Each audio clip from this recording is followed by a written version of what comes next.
ओम वंदे गौ मातर। मित्रों, ब्रह्मलीन संत श्री डोंगरे जी महाराज द्वारा रचित ग्रंथ श्रीमद् भागवत रहस्य का हम पठन कर रहे हैं। हम दसम स्कंद के पूर्वार्ध भाग में चल रहे हैं। हमने अभी तक पढ़ा कि किस प्रकार राजा परीक्षित जो श्रापित हो जाते हैं उनमें कोई भी वासना ना बचे और वो मुक्ति के द्वार तक पहुंच सकते और मुक्त हो सकें। उसके लिए सुखदेव जी उनको अनन्य भक्तों के आख्यान, उनका जीवन चरित्र, उन्होंने किस प्रकार ब्रह्मचर्य का पालन किया और साथ ही उन्होंने किस प्रकार ईश्वर की स्तुति की है और कैसे उन्होंने जीवन जिया, इन सारी बातों को सुखदेव जी जो हैं वो भागवत की कथा के रूप में राजा परीक्षित को सुना रहे हैं। अब मित्रों, यदि आप ये कथा सुनते हैं, क्योंकि आज हम आदर्श गृहस्थ जीवन जीना भूल गए हैं, गृहस्थ जीवन के जो आदर्श थे उनको हम भूल चुके हैं, इसलिए आज गृहस्थ स्वयं रोगी हैं और उनके संतान भी रोगी हो रही है। किंतु मित्रों, रोगी संतान ना अपना कल्याण कर पाती है, ना माता पिता का कल्याण कर पाती है, तो समष्टि का तो क्या ही कल्याण करेगी। किंतु यदि आप चाहते हैं कि आपकी संतान निरोगी रहे, रोगी ना हो और आप भी निरोगी रहें, तो आपको आदर्श गृहस्थ जीवन कैसे जिया जाता है, इस पुस्तक में अनेकों भक्तों के आख्यान दिए गए हैं। यदि आप इनको शांति से सुनते हैं, इनका मनन करते हैं, तो आपकी विचारधारा भी बदल सकती है, क्योंकि ये काम दोनों पति पत्नी को साथ में करना है। यदि आप कर पाते हैं तो आप एक आदर्श ग्रस्त जीवन जीते हैं। फिर आपके ही घर में श्री राम, श्री कृष्ण, वामन भगवान जैसे और अन्य महापुरुष जिन्होंने संसार का कल्याण किया है, ये महापुरुष आपके ही घर में जन्म लेंगे। क्योंकि किसी भी महापुरुष को जन्म लेने के लिए माता पिता की आवश्यकता होती है और वो तभी हो सकता है जब आदर्श ग्रस्त जीवन जिए, क्योंकि रोगी के घर में तो रोगी ही संतान जन्म लेगी, निरोगी संतान या ऐसे आदर्श तो जन्म नहीं ले पाते हैं, तो ये स्थिति बन जाती है। इसलिए यदि आप चाहते हैं कि आपकी प्रजा यानी कि आपकी संतति सुखी रहे, तो आप इस कथा को अवश्य सुनिए ताकि आप एक अच्छी संतान को जन्म दे सकें। और मित्रों, यदि आप इस कथा को साथ में सुनना चाहते हैं तो इसी वीडियो के डिस्क्रिप्शन में हमने इसका पूरा लिंक दिया हुआ है, आप साथ में सुन सकते हैं। तो अभी तक हमने जो कथा पढ़ी है उसमें हमने अनेकों भक्तों के आख्यान के साथ पिछले अंकों में हमने श्री कृष्ण की कथा आरंभ की थी 10वें स्कंद में पूर्वार्ध में, और उसमें हमने जो पिछले अंक में पढ़ा था कि कृष्ण ब्रज गोकुल से ब्रज आ चुके हैं और ब्रज आने के बाद यमुना मैया में जो कालियानाग था उसको वहाँ से उन्होंने मर्दन करके भगाया है, यानी कि उनको जाने को कहा है कालीनाग को। अब बाकी राक्षसों का इन्होंने वध किया, लेकिन कालीनाग को मारा नहीं, उसको खाली मान मर्दनी, उसका मान भंग किया था। ऐसा क्यों किया वो हमने पिछले अंक में पढ़ा, इसके पीछे का जो रहस्य है और पिछले अंक में सुन सकते हैं। तो आज की कथा आगे बढ़ाने से पहले मंगलाचरण कर लेते हैं। श्री कृष्ण गोविंद हरे मुरारी हे नाथ नारायण वासुदेवाय। जय श्री कृष्ण। मित्रों, तो आज की कथा जो है वो है वेणुनाद। वेणुनाद क्या है, बांसुरी कौन है, ये क्या है, वो पूरी बात आज जानेंगे हम। और समग्र ब्रज पर बांसुरी की मोहिनी कैसे पड़ती है, गोवर्धन की महिमा क्या है, गोपी कौन है और रास लीला का सचमुच अर्थ क्या है, वो आज हम ये बातें पढ़ने वाले हैं। तो आगे बढ़ते हैं। सुहावनी शरद ऋतु आई है, वृंदावन की शोभा अनोखी हुई है। क्योंकि शरद ऋतु में क्या होता है ना, वर्षा ऋतु के बाद सब कुछ धुल के एकदम साफ सुथरा स्वच्छ दिखता है, इसलिए शरद ऋतु का वर्णन ऐसा किया गया। मंद मंद सुगंधित पवन बह रही थी। भगवान ने गायों और गोपियों के साथ वृंदावन में प्रवेश किया। गायों को चराते हुए कृष्ण वंशी बजाने लगे। गोपियाँ वंशी के संगीत में लीन हो गईं। वंशी वादन तो नाद ब्रह्म की उपासना है। बांसुरी जब तक नहीं बजती श्री कृष्ण के दर्शन नहीं हो पाते। वेदनाद व विषय आनंद और ई ब्रह्मानंद। वेणु श्रवण का आनंद विशेष आनंद है, जिसके सामने विषयानंद और ब्रह्मानंद भी तुच्छ हैं। मतलब विषयों का आनंद अर्थात जो हम सांसारिक विषय में डूबे रहते हैं वो जो आनंद लेते हैं वो भी आनंद तुच्छ है, और ब्रह्मानंद भी उसके सामने कोई उसका महत्व नहीं है। इतना बड़ा वेणु श्रवण का आनंद है। इस नाद ब्रह्म के समय सभी आनंद निकृष्ट हैं। मतलब इस इस वेणु के नाद के आगे सभी आनंद निकृष्ट हैं।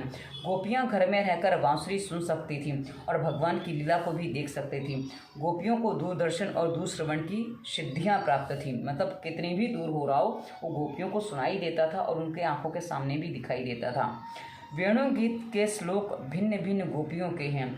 श्रीधर स्वामी कहते हैं कि श्लोक की भिन्न भिन्न गोपियाँ होने के कारण सभी श्लोकों में एक दूसरे से कोई संबंध प्रतीत नहीं होता है। मतलब श्रीधर स्वामी बता रहे हैं कि सब अलग अलग गोपियों के हैं ना, तो सबके अलग अलग जीव हैं, चरित्र हैं, तो उस अनुसार सबका एक दूसरे से संबंध नहीं, इसलिए उसके श्लोकों का संबंध नहीं बनता है। गोपियाँ कहती हैं हमारे नयन तथा नयन सुख जीवन की यही सफलता है कि जब श्याम सुंदर श्री कृष्ण और गौर सुंदर बलराम गोप बालकों के साथ वन में गाय चराने के लिए आते जाते हों, उनके अपने ओष्ठद्वय पर मुरली धारण किए हुए हों और हमारी ओर प्रेम भरी तिरछी चितवन से देख रहे हों, उस समय हम उनकी मुख माधुरी का पान करते रहें। जब बांसुरी बजा रहे यूँ देख रहे हो तो उनको देखते रहे, बस इतना ही हमारा वो है, भाग्य है। और वही हमारा बड़ा भाग्य है। ये छोटा भाग्य नहीं है इतना दर्शन करना, बड़ा भाग्य है ये तो। बलराम श्री कृष्ण उत्तम नटों की भांति अत्यंत शोभायमान हैं। ऐसे कृष्ण के दर्शन करने वाली आँखें ही सार्थक हुई हैं। ऐसे दर्शन के बिना नेत्रों की और कोई सार्थकता नहीं है।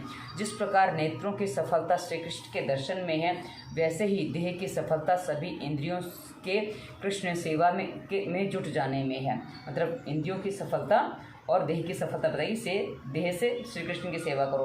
अरे सखी, कन्हैया बंसी बजा रहा है, जरा सुन तो, यह बंसी नहीं कृष्ण की पटरानी है। एक सखी कहती है बंसी नहीं है कृष्ण की पटरानी है। कैसे? मैंने सुना है कि जब वह भोजन करने बैठता है तब बांसुरी को कमर की फेंट में रखता है और जब सोता है तो उसे अपनी ही साथ सेज पर रखता है। बांसुरी उसकी पटरानी जो है। प्रभु के अधर बांसुरी का तकिया। अब बांसुरी को कैसे संभालते वो देखो क्या वर्णन किया गया है। प्रभु के अधर बांसुरी का तकिया उस पर रखती है ना सर अपना, हाथ गद्दी है, थामी जाती है, हाथ से पकड़ी जाती है। आँखें दासियाँ हैं, आँखें दासियाँ, क्यों दासियाँ हैं? और पलकें जो है ना वो पंखे हैं, पलकें हिलते हैं ना। नथनी छत्र है, नाक पे रखी हुई तो नथनी उसका छत्र बनती है। इस बांसुरी का परमात्मा के साथ विवाह हुआ है, अतः उससे नित्य संयोग हुआ है। इतनी सारी पलकें पंखा झलती हैं, ये देखो ऐसे करके। और ये बड़ा मतलब आप इसको जब सुनते हो ना तो उसमें खो जाने का मन करता है। और ये जब खो जाते हैं ना तभी तो संसार छूट जाता है। और इसे तो इतने सारे जो ऋषि मुनि हैं जो वासना नहीं त्याग पा रहे थे, वो सब कुछ त्यागने के लिए वो गोकुल और ये ब्रज आए हैं, ताकि श्री कृष्ण के सानिध्य में सबको छुटकारा हो जाए। इस वेणु ने अपने पूर्व जन्म में न जाने कौन सी तपश्चर्या की है कि जो उसे श्री कृष्ण के अधरामृत का नित्य पान करने का सौभाग्य प्राप्त हुआ है। एक गोपी ने बांसुरी से पूछा, अरे सखी, तूने ऐसा कौन सा पुण्य कमाया है कि प्रभु ने तुझे अपनाया है? बांसुरी ने कहा, मैंने बड़ी तपस्या की थी, मेरा पेट खाली है, मैं अपने पेट में कुछ भी नहीं रखती हूँ। बांसुरी सीधा कह देती, भाई मेरा पेट एकदम खाली, अंदर से देखो पूरी पुली होती है ना बांसुरी, इसलिए कहा। बांसुरी फिर कहती है, अपने पेट में कुछ भी नहीं रखती सो वह भगवान को प्यारी है। डंडा सारा वैर द्वेष कटुता अपने पेट में रखता है, वह सब पेट में संजोए रखता है और वो संजोए रखने की वस्तु नहीं है। जो बांसुरी जैसा बन जाता है वह भगवान को भाता है। बांसुरी ने कहा कि मुझ में कई गुण हैं, मैं कई बार कष्ट झेल चुकी हूँ, 6 ऋतुओं की मार मैंने सही है। किसी ने मेरा पेट कुरेद कर पोला कर दिया, फिर भी मैं चुप रही। मैंने कई कष्ट झेले हैं, सो भगवान ने मुझे चुना है। चाहे जितने भी दुखद प्रसंग आते हों, किंतु धीरज न गंवाना। कम खाने वाले का शरीर निरोगी रहता है और मौन धारण करने वाले का मन, कहा जाता है ना, कम खाओ गम खाओ, तो वो उसका मन निरोगी रहता है। बांसुरी अपने स्वामी की इच्छा अनुसार ही बोलती है। उनकी इसी तरह भगवान की इच्छा हो वही बोलो। जैसे हम क्या भूल करते हैं, गप लड़ाने वाला अविवेकी हो जाता है। वह स्वयं ही अपना विनाश करता है। मतलब जो गप लगाता है वो अपना विनाश करता है और दूसरों को भी हानि पहुंचाता है। हम सबके स्वामी ईश्वर हैं, उनकी इच्छा हो वही बोलना चाहिए, वही बात कहनी चाहिए। मतलब किसी का भी संसार में अहित ना करो, कम से कम अपने जीवन में इतना तो अपना लो, जो गालियों के शब्द प्रयोग करते हो उनको बंद कर दो। यदि आप इतना भी कर पाते तो आपके जीवन में काफ़ी सुधार आएगा। धीरे धीरे करेंगे तो हो जाएगा, क्योंकि मैंने देखा लोग गालियों के बिना बात ही नहीं करते हैं और गालियाँ कई बार उनको बोलते उनको पता नहीं चलता। तो भाषा अपनी ऐसी बनाओ कि भाई वो सही हो जाए। मैं अपने स्वामी की इच्छा को ही शुरू में ढालती हूँ। जो सज्जन दुर्जन बड़े छोटे नाग, कस्तूरी मृग, गाय सभी डोलने लग जाते हैं। सभी को आनंद हो वैसी मधुर तान छेड़ती हूँ, बांसुरी कह रही है। बांसुरी ने बहुत कुछ सहन किया है, तभी प्रभु के सम्मुख हो पाई है। मतलब बांसुरी ऊपर वाली बातें कहीं, और ये बांसुरी के बारे में कहा था कि बहुत कुछ सहन किया। जो सोच विचार कर दुख सह लेता है उसके पाप जल जाते हैं।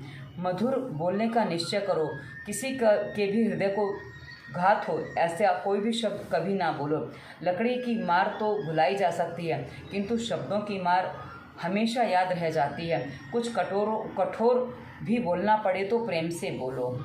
इसलिए हमारे यहाँ कहा जाता है किसी को जूते मारने हो ना, शब्दों के जूते मारने हो तो मखमल में लपेट के मारो ताकि जूते ना दिखाई दें। और इसीलिए कहा जाता है कि अंधे को अंधा मत कहो, न सुख कहो।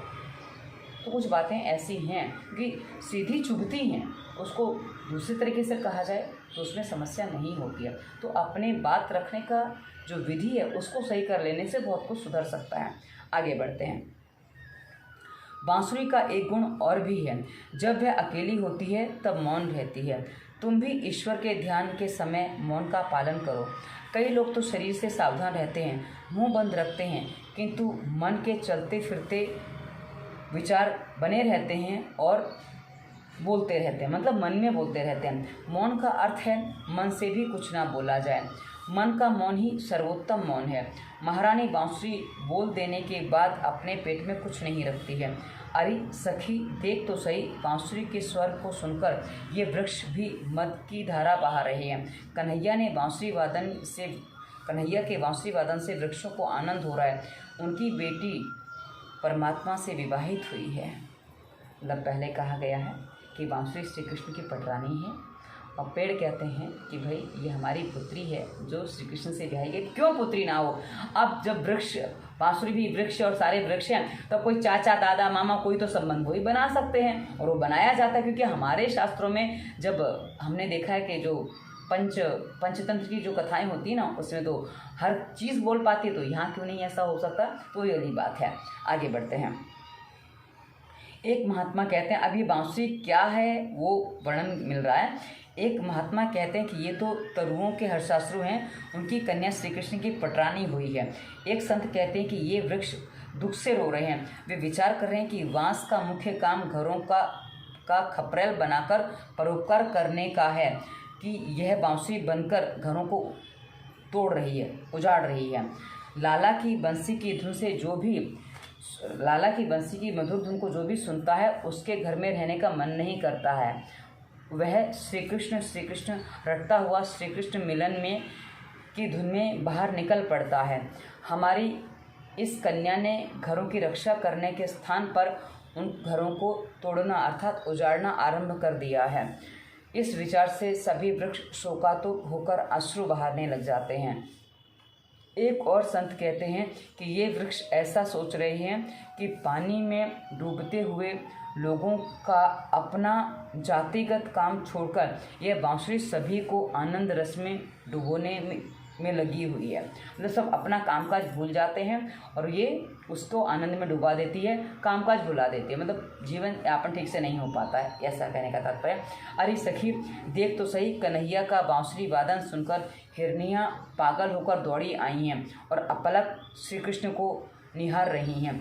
गोपियों की दृष्टि इतनी तीक्ष्ण है कि अपने घर में ही हिरनियों को स्थिर पलकों से वो देख पा रही हैं। मतलब अपने घर में है, वो जंगल में नहीं गई हैं। पहले कहा गया था कि देख सकती हैं दूर श्रवण और दूरदर्शन की उनको सिद्धि प्राप्त हो जाती है, कि उनको गोपियों को, कि श्री कृष्ण कहीं भी हों उनको दिखाई देते हैं।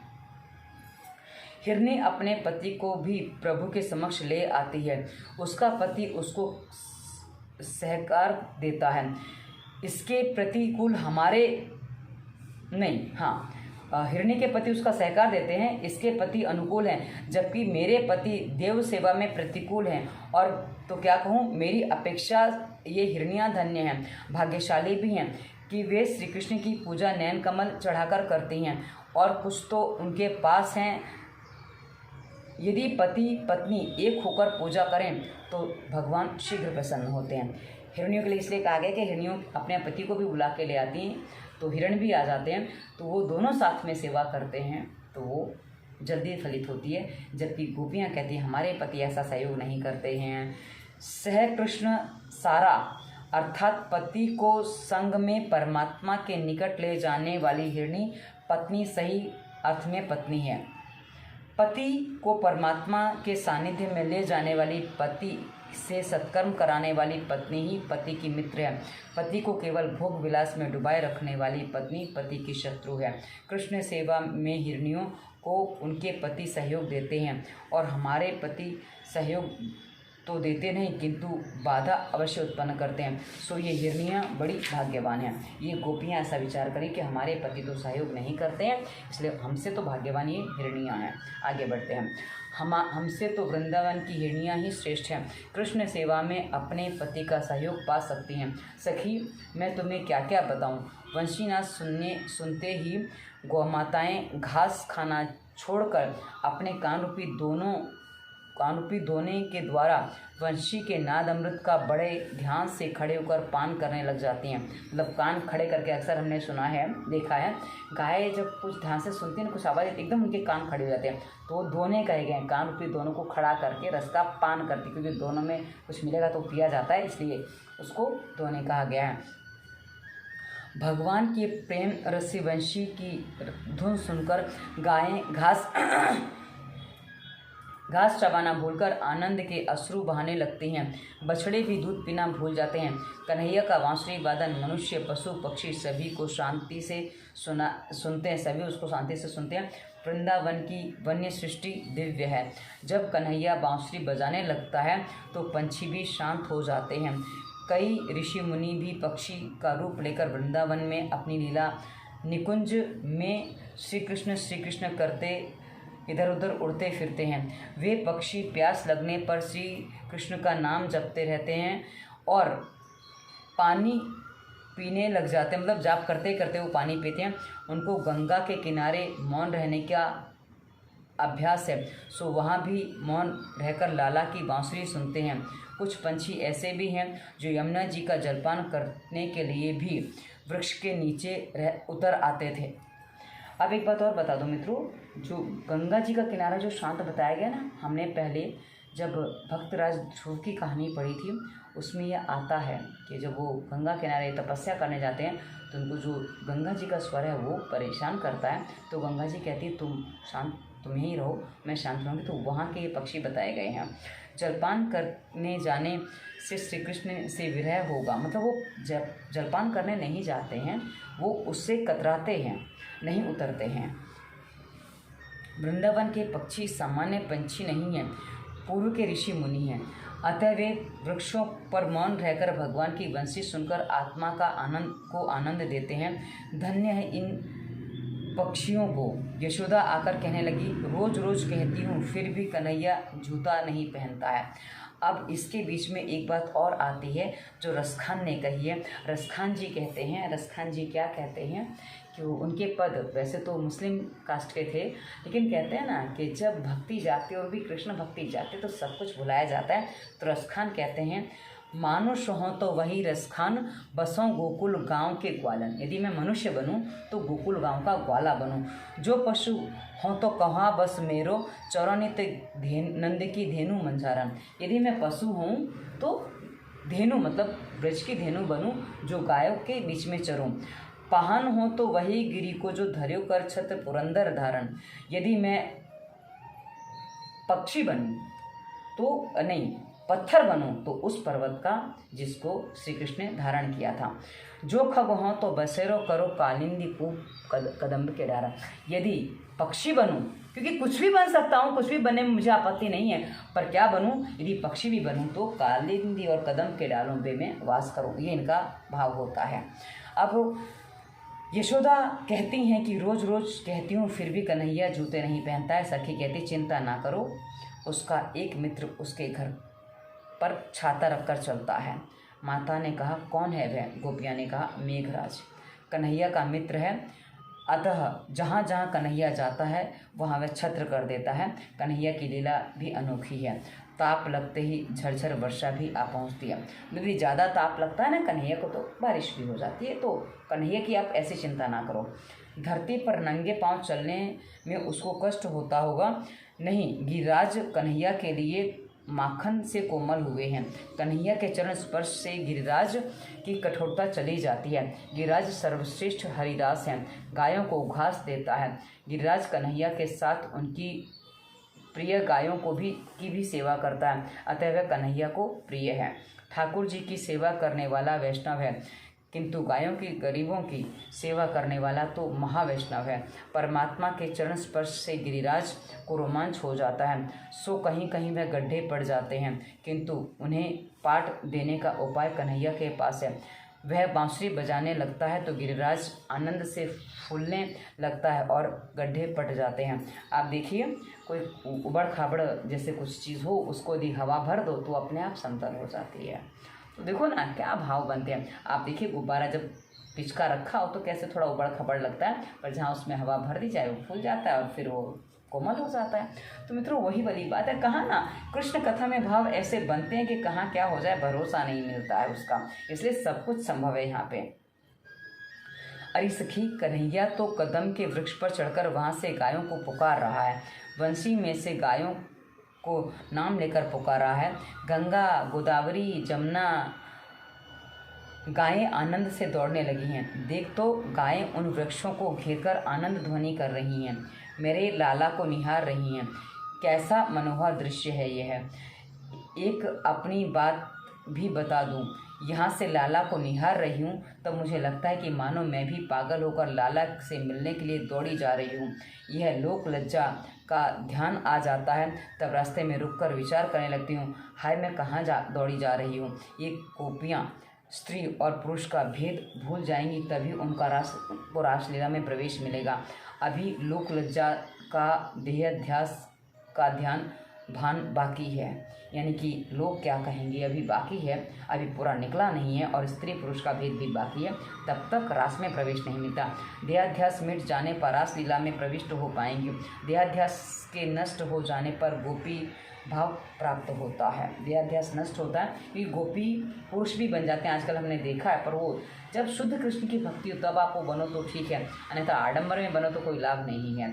इसलिए आपने एक प्रहलाद जानी की कहानी पढ़ी हो, प्रहलाद जानी आप सर्च करेंगे तो मिल जाएंगे। वो माता जी के रूप में रहते थे, वो पहले इसी रूप में थे, तो वो माता जी इसलिए कहे जाते थे क्योंकि वो स्त्री के रूप में रहते थे और उन्हें सालों, मतलब कदाचित 8 या 12 साल की आयु के बाद उन्होंने कुछ खाया पिया ही नहीं था, वो इसी तरह रहते थे। और वो करीब 80 साल की आयु होने के बाद गए हैं, पर उनका जीवन भी बड़ा विचित्र जीवन रहा। वो अपवाद है। जब श्री कृष्ण गायों को बुलाते हैं उस समय नदियों को भ्रांति हो रही है कि उन्हें भी बुलाया जा रहा है। सो वे बेचारी स्वयं तो कहीं जा नहीं सकती, सो तरंग रूपी हाथों में कमल पुष्प लेकर वेणुनाथ की दिशा में फेंक कर भगवान का अभिवादन करते हैं। मतलब गायों के नाम अक्सर नदियों के नाम पर रखे जाते हैं, तो नदियाँ भी दौड़ पड़ती हैं कृष्ण की बांसुरी सुनकर, तो बोलते वहाँ अपनी धारा तो बदल नहीं सकती, इसलिए ऐसा कहा गया। जड़ चेतन सभी वंशीनाथ में से मोहित हैं, मुरली की मधुर ध्वनि से आज समस्त सृष्टि आनंदमयी हो गई है। शाम की उस मधुर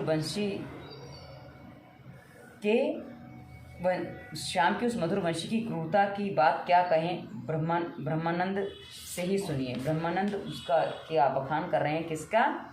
शाम की बंसी की क्रूरता का बखान ब्रह्मानंद जी कर रहे हैं। किस तरह कर रहे हैं तो सुनो। ये शाम तेरी बंसी ने क्या सितम किया, क्या अत्याचार किया, तन का रहा ना होश और मन को हर लिया। बंसरी की मधुर टेर सुनी प्रेम रस भरी, ब्रज नारी लोक लाज काम काज तज दिया। नभ के चढ़े विमान खड़े देवगण सुने, मुनियों का टूटा ध्यान प्रेम भक्ति रस पिया। पशुओं ने तजी घास, पक्षी मौन हो रहे, यमुना का रुका नीर पवन थिर हो गया। ऐसी बजाई बांसुरी सब लोग वश किया, ब्रह्मानंद दरस दीजिए अब देर क्यों किया। मतलब कृष्ण की बांसुरी की जब तान बजती है तो कितना अत्याचार होता है उसका वर्णन किया गया कि सब कुछ रुक जाता है, पवन तो रुक जाती है, तो आगे तो क्या बहेगा, क्या चलेगा। आगे बढ़ते हैं। नाद और नाम ब्रह्म एक का ऐक्य होने पर रासलीला होती है। वेणुगीत नाद ब्रह्म की उपासना है। नाद में नाम का लय हुए बिना नाद ब्रह्म नहीं हो पाता है। गोपियाँ कितनी तन्मय हो गई थीं। वन में हो रहा वेणुनाद वे घर में रहकर भी सुन सकती थीं। जब दृश्य दर्शन और दृष्टा एक हो जाते हैं तब दर्शन में एक रसता तन्मयता हो जाती है। ईश्वर को रोज रोज बंसी बजाकर जीव को अपनी ओर बुलाते रहते हैं, किंतु यह बधिर जीव सुनता नहीं है। वृंदावन की बातों और कृष्ण की कथा करते करते गोपियां अनायासी समाधिस्थ हो गई हैं। कृष्ण क्रीड़ाओं के वर्णन करती हुई गोपियां श्री कृष्णमय हो गई हैं। उनके हृदय में लीलाओं का स्फुरण होती रहने का पर उन्हें ध्यान धारणा आदि की आवश्यकता नहीं थी। मतलब श्री कृष्ण कथा का जो निरंतर उनके मन में हृदय में चलती रहती, इसके कारण से उनको ध्यान धारणा आदि की आवश्यकता नहीं है। और एक बात और बता दो मित्रों, ध्यान धारणा ये जो ऋषि मुनि हैं, जो गोपियों के रूप में आए, जो गायों के रूप में आए, जो वृक्ष के सभी पेड़ पौधों के रूप में आए, इन्होंने पहले ध्यान धारणा आदि सब कुछ किया है, किंतु अपने मन की संपूर्ण वासनाओं को शांत नहीं कर पाए हैं। तो अब उनको ध्यान धारणा का अभ्यास है, उसकी आवश्यकता नहीं है। तो आवश्यकता कहाँ है कि वो अपने भीतर से काम को समाप्त कर सकें, उसकी आवश्यकता है। तो उसके लिए सारी बातें हैं। योगीजन नाक पकड़कर प्राणायाम करके ब्रह्म दर्शन करने का प्रयत्न करते हैं, फिर भी सफल नहीं हो पाते हैं, किंतु वही ब्रह्म दर्शन गोपियों को अनायास होता है। गोपियाँ योगियों से भी श्रेष्ठ हैं, क्योंकि वो पूर्व जन्म की महर्षि मुनि हैं, तो वहाँ तक वो पहुँच चुकी हैं। प्राणायाम, प्रत्याहार, धारणा, ध्यान से जो आनंद योगी को योग में मिलता है, वही आनंद गोपियाँ अनायास ही पाती हैं। योगियों सा कष्ट भी इन्हें सहना नहीं पड़ता है। सभी इंद्रियों को भक्ति रस का दान करती हुई गोपियाँ श्री कृष्ण में तन्मय हो गई हैं। इस लीला में अनायासी उनका निरोध हो पाता है। योगियों द्वारा कष्ट साध्य ब्रह्मानंद गोपियों को अनायासी मिल जाता है। गोपियों की समाधि दिव्य है, वह तो प्रेम संन्यासिनी है। उन्होंने श्री कृष्ण के लिए सांसारिक सुखों का त्याग किया है। सुखदेव जी जैसे ही योगी की कथा सुनने लग जाते हैं, सुखदेव जी जैसे योगी भी एक मिनट हाँ फिर से श्री कृष्ण जैसे योगी भी इनकी कथा सुनते हैं तो उनको लगता है कि संसार और वस्त्रों का त्याग करके सन्यासी बना रहा जा सकता है, जबकि वे तो संसार में रहकर और साड़ियाँ पहनकर सन्यासिनी बनी हैं। सुखदेव जी इनकी लीला का वर्णन करते हुए पागल हो गए हैं। यह गोपियाँ की नहीं, ज्ञान की योगी की कथा है। मतलब श्री कृष्ण की कथा का वर्णन जो है ना मित्रों, इसके लिए वो शब्द उपलब्ध हैं जो हम कल्पना भी नहीं कर सकते। आप सोचिए, कुछ लोग कहते हैं भाई ये सारी कथाएं कल्पना हैं, तो जिसने इतनी मधुर, इतनी सुंदर कल्पना की है, उसके अपने भाव कितने शुद्ध होंगे, वो समझने का विषय है मित्रों। मान लो कि सारी कल्पना ही है, फिर भी ऐसी कल्पना हर कोई नहीं कर सकता। ये वही कर सकता है जिसका मन उतना शुद्ध हो। इसलिए ये बात स्पष्ट कर रही हूँ। ज्ञान और भक्ति बढ़ाओगे तो रासलीला में प्रवेश मिलेगा। ज्ञान और भक्ति बढ़ाने से क्या, ब्रजवासी गोवर्धन पर्वत पर गए थे। तुम भी वर्षा में एकाध महीने की छुट्टी लेकर पवित्र तीर्थ स्थल में वास करो। पवित्र प्रवृत्ति को कम करके निवृत्ति के मार्ग पर चलो। 11 महीनों नौकरी धंधा किया जाए, 1 मास ताप्ती नर्मदा जैसी नदी किनारे, पवित्र नदी किनारे बस कर वहाँ तप, ध्यान, कीर्तन आदि करो। हर वर्ष में 1 महीना ठाकुर जी के लिए निवृत्त होकर तीर्थवास करो। सारा वर्ष घर ही में रहना अच्छा नहीं है। गृहस्थ का घर तब भोग भूमि है, वहाँ छोटे बड़े पाप हो ही जाते हैं। ममता विषमता लाती है और विषमता पाप लाती है। यदि 1 महीने मोबाइल आदि सबको भूल कर यदि कहीं ऐसे जाके रह पाते हो, और यदि 1 महीना नहीं रह पाते हो तो कम से कम नवरात्रि में जाके रह लो। नवरात्रि में नहीं रह पाते हो तो कम से कम हफ्ते भर जाके रह लो, 2-3-4 महीने में। और नहीं तो चतुर्मास में थोड़ा समय निकालो, तब जाके रह लो, क्योंकि तब चतुर्मास में काम कम हो जाता है, तब जाके कहीं रहो। पर हाँ, थोड़ा नदियों से, आजकल तो खैर आश्रम वगैरह अच्छे बन गए हैं तो समस्या नहीं होती है। 1500 विष्णु सहस्त्र नाम का पाठ करने से 1 विष्णु याग का फल मिलता है।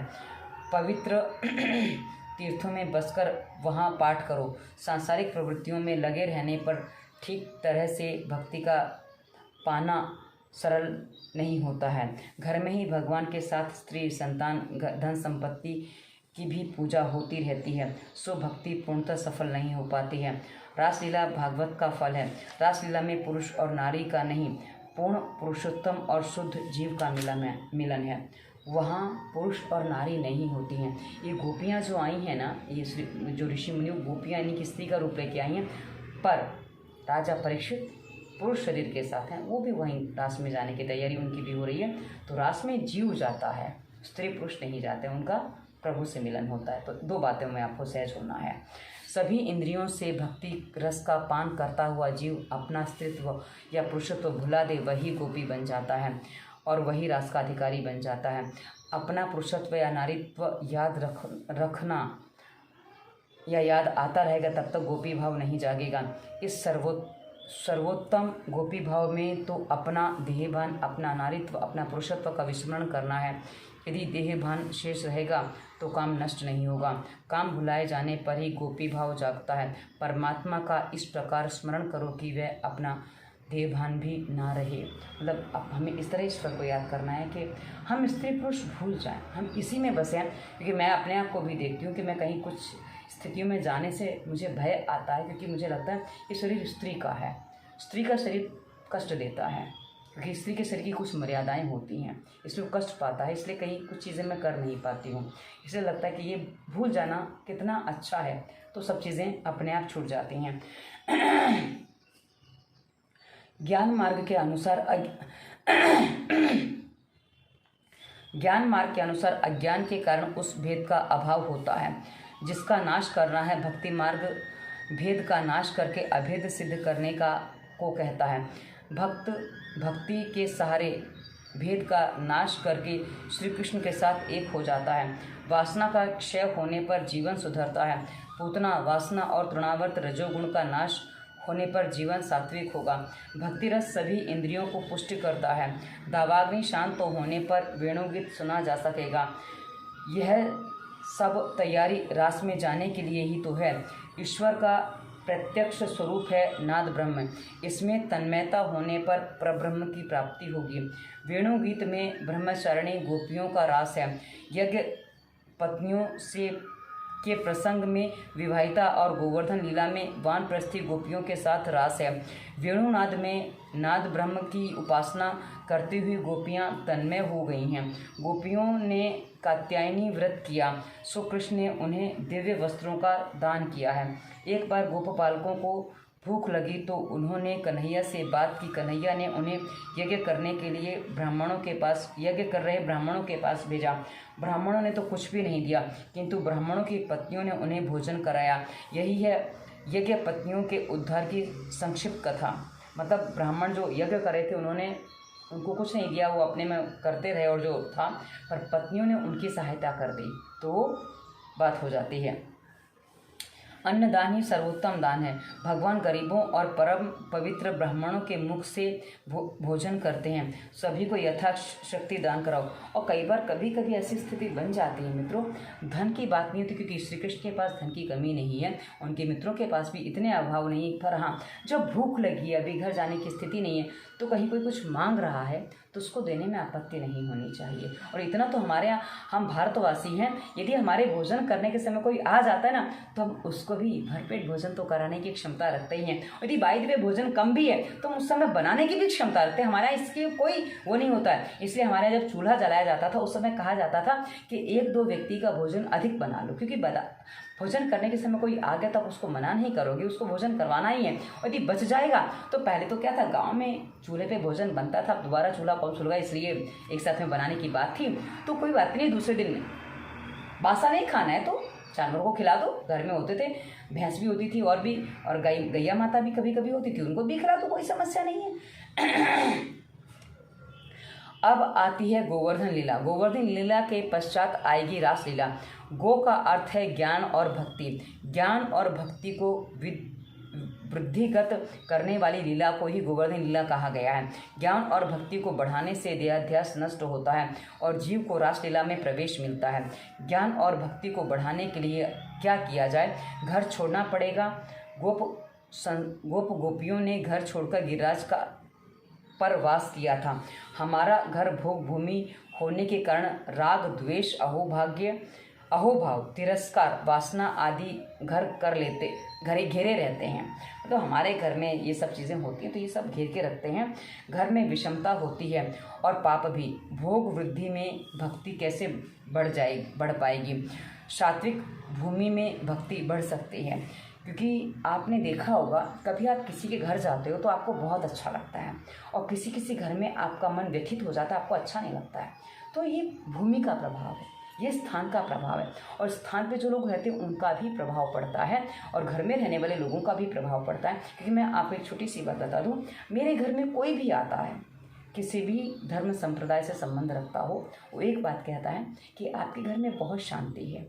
और मेरे घर में एक चर्च के पादरी जो बाद में गृहस्थ बने हैं, गृहस्थ हैं वो, उनके 2 बच्चे और उनकी पत्नी, वो चारों मेरे घर में आते थे प्राणायाम के लिए। और ये जब आते थे ना तो मैंने एक दिन उनको बोला कि आप मेरे घर में चारों आते हो तो आप यहाँ आने के बजाय आप 5-6 किलोमीटर से आते हो, आप अपने घर में ही प्राणायाम करो ना। तो मेरे को उन्होंने जो उत्तर दिया ना, वो समझने का विषय कि स्थान का क्या अंतर पड़ता है, क्योंकि वो मांसाहारी लोग हैं, वो मांसाहारी जीव हैं। तो उन्होंने मेरे को कहा कि आपके घर के जैसा शांति हमारे घर में नहीं है। समझो इस बात को, क्योंकि आपके घर में कैसा वातावरण है। क्योंकि जबकि इसी घर से एक पुरुष जो मेरे पति थे वो इस घर से व्यथित होकर चला गया, क्योंकि वो इस घर में नहीं रह पाया। और वहीं किसी को इस घर में इतनी शांति मिलती है कि वो यहाँ आके प्राणायाम करते हैं। और मैं आपको सही बता दूं, मुझे शांति किसी और घर में मिलती है तो मैं भागवत काका के यहाँ जाके, मुझे वहाँ अच्छा लगता है, मैं वहाँ जाके ध्यान कर पाती हूँ तो मैं वहाँ चली जाती हूँ। उसके अलावा मुझे जब मैं ध्यान करने बैठती तो मुझे मथुरा याद आता है, मुझे हरिद्वार पतंजलि योगपीठ फेज 2 जहाँ हमारे योग कक्षाएं लगती तो वो भी स्थान याद आता। तो मैं कभी कभी वहाँ जाके भी बैठ जाती हूँ, क्योंकि ये मानसिक पहुँचना होता है। तो वहाँ आप जाइए, आपको आनंद आएगा। मुझे अपने घर में उतना आनंद नहीं आता, मुझे भागवत काका के यहाँ प्रत्यक्ष रूप से आनंद आता है और बाकी परोक्ष रूप से जहाँ नहीं जा पाती वहाँ परोक्ष रूप से पहुँच जाती हूँ। तो ये स्थान की विशेषता है मित्रों। तो स्थान विशेष पर अलग अलग प्रभाव पड़ते हैं, इसलिए स्थान का की वर्णन यहाँ कहा गया है। साधारण गृहस्थ का घर विविध वासनाओं से, सूक्ष्म परमाणु से भरा हुआ होता है। ऐसा वातावरण भक्ति में बाधक है। ऐसे वातावरण में सारा वर्ष रहकर ना तो भक्ति बढ़ाई जा सकती है और ना ही ज्ञान। सो एकाध मास किसी नीरव स्थान पर रहकर किसी पवित्र नदी के किनारे वास करके भक्ति और ज्ञान की आराधना करना ही श्रेयस्कर है। वैसा ना भी हो सके तो घर को ही तीर्थ बनाओ। प्रवृत्ति छोड़ना तो असंभव है, किंतु उसे कुछ कम करने की और निवृत्ति की ओर अपने आप को बढ़ाओ। मतलब उस प्रवृत्ति को, जैसे कहते हैं ना कि स्वभाव से, जिस स्वभाव से परेशान हो, जिस स्वभाव से आपको कष्ट हो रहा है, पीड़ा हो रही है, आप स्वयं जिस बात को मानते हो कि ये अनुचित है मेरे स्वभाव में, तो उसको धीरे धीरे सुधारने का प्रयास करो। प्रवृत्ति बदल जाएगी, कोई बड़ा विषय नहीं है। स्वभाव बदलने का एक ही है कि जिससे हम स्वयं झेल नहीं पाए, दूसरा कैसे झेल रहा होगा, ये सोचकर अपने आप को वहाँ से थोड़ा थोड़ा सुधार आरंभ करो, हो जाएगा। प्रभु ने जो भी दिया है उससे संतुष्ट रहो। प्रवृत्ति की अतिशयता न होनी चाहिए। प्रवृत्ति में निवृत्ति का आनंद तो होना ही चाहिए। निवृत्ति का आनंद जीव को प्रवृत्ति के आनंद की ओर खिसका ले जाता है। निवृत्ति का आनंद जीव को प्रवृत्ति के चिंतन की ओर खिसका ले जाता है। सो निश्चय करो कि निवृत्ति का आनंद ना मिले तो भी प्रवृत्ति के विषयानंद को भोगना नहीं है। मतलब ये निवृत्ति तक नहीं पहुंच पा रहे हो, फिर भी जो प्रवृत्ति है, जो रस आदि हैं, जो हम जीवा के रस लेते हैं, वासना के रस लेते हैं, उनके चक्कर में नहीं पड़ना। मतलब नहीं निकाल पा रहे तो कोई बात नहीं, पर उसके आनंद में मत जाओ। तो जहाँ हो कम से कम वहाँ तो बने रहोगे। निवृत्ति के समय भजनानंद पाना है तो लौकिक सुखों का विषयानंद छोड़ना ही होगा। कूड़े में से इत्र की सुगंध कैसे मिलेगी? प्रवृत्ति में नीरव और सात्विक आनंद कहाँ है? प्रवृत्तिमयता छोड़े बिना भक्ति का उदय नहीं होगा। यानी जब तक प्रवृत्ति, हमारी जो दैनिक प्रवृत्ति है ना, संसारिक को नहीं छोड़ेंगे तब तक भजनानंद नहीं मिलता है। गौ का अर्थ इंद्रिय भी है। इंद्रियों का संवर्धन त्याग से होता है, भोग से नहीं। भोग से इंद्रियां क्षीण होती हैं। भोग मार्ग से हटकर उनको भक्ति मार्ग में ले जाना है। हाँ, उस समय इंद्रियादि देव वासना की वर्षा अवश्य करते हैं। मनुष्य की भक्ति उनसे देखी नहीं जाती। प्रवृत्ति मार्ग छोड़कर निवृत्ति की ओर बढ़ते समय विषय वासना की वर्षा बाधा करने आती है।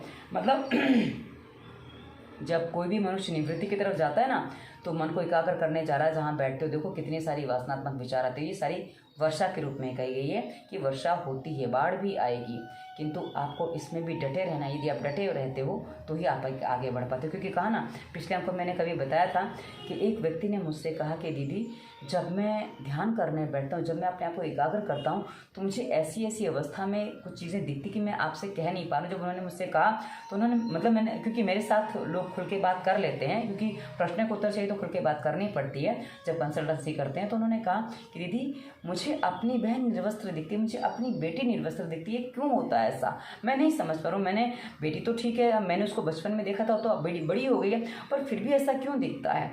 तो मैंने उनको समझा दिया कि भाई ये वासनाएं जो जन्मों की होती है ना, वो हमारी ऐसे ही नहीं करती हैं, वो आपको अति से अति रूप में दिखाएंगी, और बाद में वो जाके जब आप उसके नहीं भटकोगे तब वो आपके भीतर से निकल पाएंगे। क्योंकि जैसे नशेड़ी होता है ना, नशा छोड़ने से पहले कैसे वो तड़पता है, वैसे ही आपकी ये तड़पन है वासना छोड़ने से पहले, वो वाली बात आ जाती है। निवृत्ति लेने पर ही निवृत्ति का सात्विक आनंद दुर्लभ सा हो जाता है। इंद्रियों का देव इंद्र प्रभु भजन करने जा रहे जीव को सताता है। उपनिषद में भी कहा गया है कि निवृत्ति लेकर प्रभु भक्ति करने जाते हुए जीव को इंद्र सताता है। वह विचार करता है कि उससे उसके जीव सिर पर पांव रखकर उसको कुचलकर यह जीव आगे बढ़ जाएगा। ध्यान, सत्कर्म, भक्ति आदि में जीव की अपेक्षा देव अधिक बाधक हैं। जीव सतत ध्यान करे तो स्वर्ग के देवों को भी इससे भी श्रेष्ठ हो सकता है। जब भी इंद्रियों का अधिपति भक्ति मार्ग में विघ्न करने आए तो गोवर्धन नाथ का आश्रय लेना। गोवर्धन नाथ क्या है, उनकी कथा हम अगले अंक में पढ़ेंगे। मित्रों, ये समझना होगा कि जब हम कुछ ध्यान तप आदि करने बैठते हैं ना, जो मन विचलित होता है, उसके पीछे के कारण क्या बड़े अच्छे से स्पष्ट किए गए हैं। क्योंकि देवता जो विघ्न, वो क्यों इंद्र विघ्न करने आता है, क्योंकि आपने देखा होगा इंद्र का सिंहासन बात बात में डोल जाता है। एक बार मेरी अपने मन से चर्चा हो रही थी, मैंने कहा तुम मुझे इतने सारे विषय क्यों देते हो। तो मुझे क्या कहता है, पता है यदि मैं तुम्हें विषय नहीं दूंगा तो मुझे मार दोगी। तो मैं कहा इन विषयों के साथ ना तुम आनंद से हो ना मैं आनंद से हूँ, तो इनको हम परिवर्तित तो कर सकते हैं ना। तो क्योंकि मन को समझाना पड़ता है, तो मन धीरे धीरे परिवर्तित होने के लिए तैयार हो गया, पर मन शांत होने के लिए तैयार नहीं। कोई बात नहीं, धीरे धीरे परिवर्तन हो रहा है। पर हाँ, वासना से परिवर्तन होना कई बार बहुत कठिन होता है। जिसका अभ्यास सालों किया हुआ है, जीवन बीत गए, जिसका अभ्यास करते करते अनेकों जन्म बीत गए, उसका अभ्यास ऐसे नहीं छूटता है। इसलिए सारी बातें बताई जाती हैं, और जितने रूप में बताई जाती है उतना आप विस्तार से समझ सको, इसलिए इतने सारे रूपों में बताई जाती हैं। तो आज की कथा को यहीं विराम देते हैं। श्री कृष्ण गोविंद हरे मुरारी, हे नाथ नारायण वासुदेवाय। जय श्री कृष्ण मित्रों, धन्यवाद, वंदे मातरम।